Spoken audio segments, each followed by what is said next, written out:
Cette interview vous est proposée par Boni Automobile, la force d'un réseau proche de chez vous, partenaire de Rock Radio.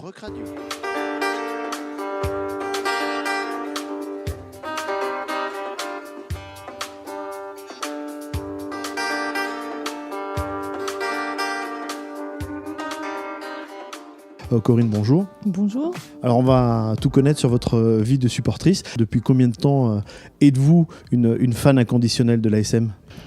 Ça fait à peu près une dizaine d'années seulement. Moi, j'ai rejoint le groupe des Ultras seulement en 2008. Et avant, je n'étais pas abonnée, j'allais au stade avec mon frère. C'est mon frère qui m'a emmenée au stade. Et puis après, j'ai fait des rencontres, et notamment celle des Ultras. Et puis voilà, les déplacements, l'ambiance dans le stade, la découverte de la Flippono. Et puis voilà, l'abonnement avec d'autres amis qui étaient avec moi aussi dans un autre club de supporters. Et depuis 2008, donc on a rejoint les Ultras et on les suit tout le temps, pratiquement tout le temps. Quel est le rythme des déplacements ? Vous suivez l'ASM partout en France, ou vous allez donner des limites et dès le début de la saison, vous savez et vous connaissez vos déplacements ?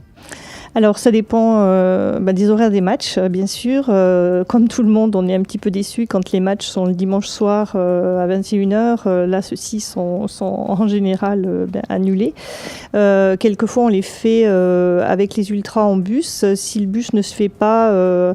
On a créé aussi des liens avec des supporters dans d'autres régions, notamment sur Bordeaux, à Saint-Émilion, à Paris.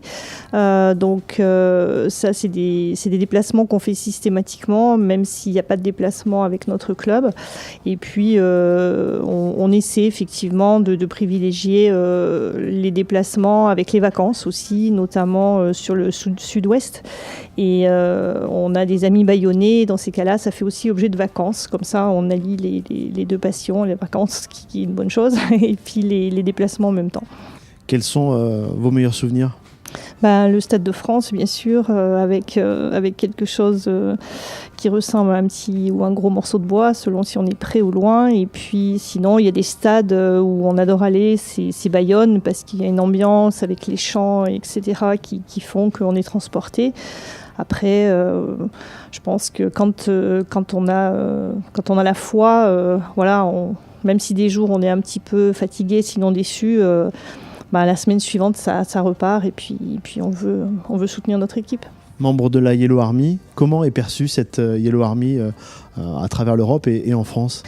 Alors, je pense que c'est quelque chose qui est assez étonnant, puisque ça fédère vraiment un nombre de personnes assez hallucinant, et qu'à chaque fois qu'on se déplace, les gens autour nous demandent qu'est-ce que c'est. Je me souviens à Marseille, notamment, les gens se demandaient ce qui se passait, alors qu'ils ont quand même des équipes de football qui sont très très connues et qui rassemblent beaucoup de monde.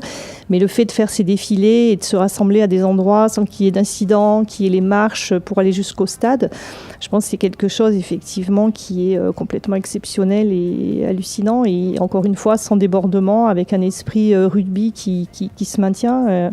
C'est extraordinaire, quoi. Corinne, merci beaucoup, et encore de très très beaux matchs au stade Marcel Michelin. Merci.